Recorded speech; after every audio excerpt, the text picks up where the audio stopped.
নমস্কার বন্ধুগণ, এবার আইসি আপনাদের লগে একটা রেসিপি শেয়ার করতে। চলেন কেমনে বানাইতেছি, কি করতেছি, সব কিছু আপনাদের লগে আজকে শেয়ার করবো। তো সবার প্রথমে আমি কড়াই নিয়ে আনিছি, এর উপরে তেল দিছি। তেলটা গরম হয়েছে কিনা আলু ডিরে ছাইড়া দিছি।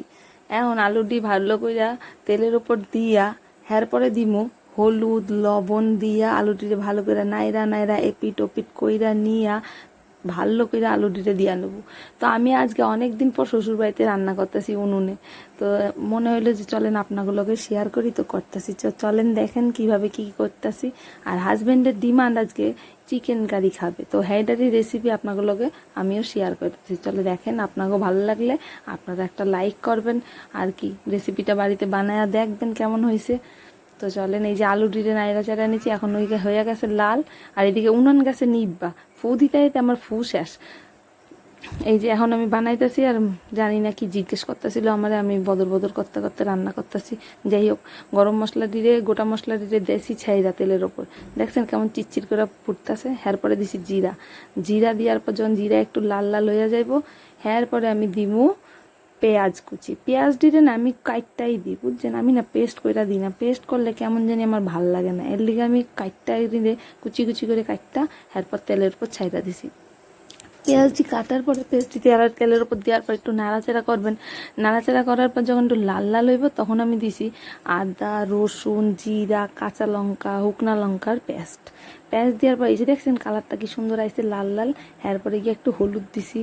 হলুদ দেওয়ার পরে একটু লবণ দিছি। লবণ দেওয়ার পর একটু নাড়াচাড়া কইরা এই যে টমেটো দেখেন, টমেটোর কালারটা দেখছেন কেমন সুন্দর। আর টমেটো দিলে কালার সুন্দর হয় যেমন তরকারির, টেস্টটাও আলাদা হয়।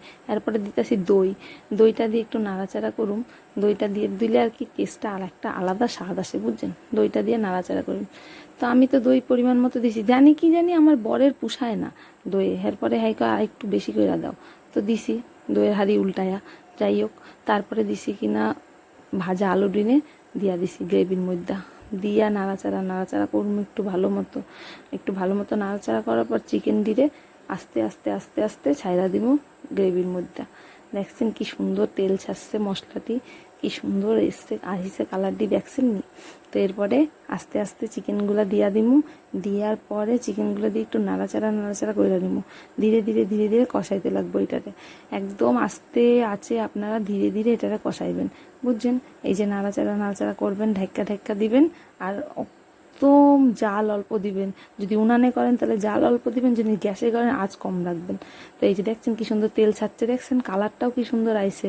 এমনিই করবেন, যেমনি আমি কইতেছি এমনিই করবেন, তাইলে কিন্তু এমন সুন্দর হইব, নাহলে কিন্তু হইব না। তো চলেন, এই যে দেখছেন এরপরে দিছি কিনা জল দেওয়ার পরে ফুটতেছে। কালারটা দেখছেন নি কি সুন্দর আইছে। ইরাম আমার এত কালা লাগে কেন?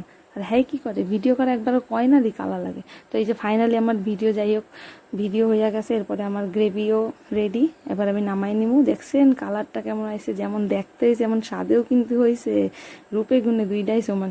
যাই হোক, আপনাকে ভালো লাগলে আপনারাও ট্রাই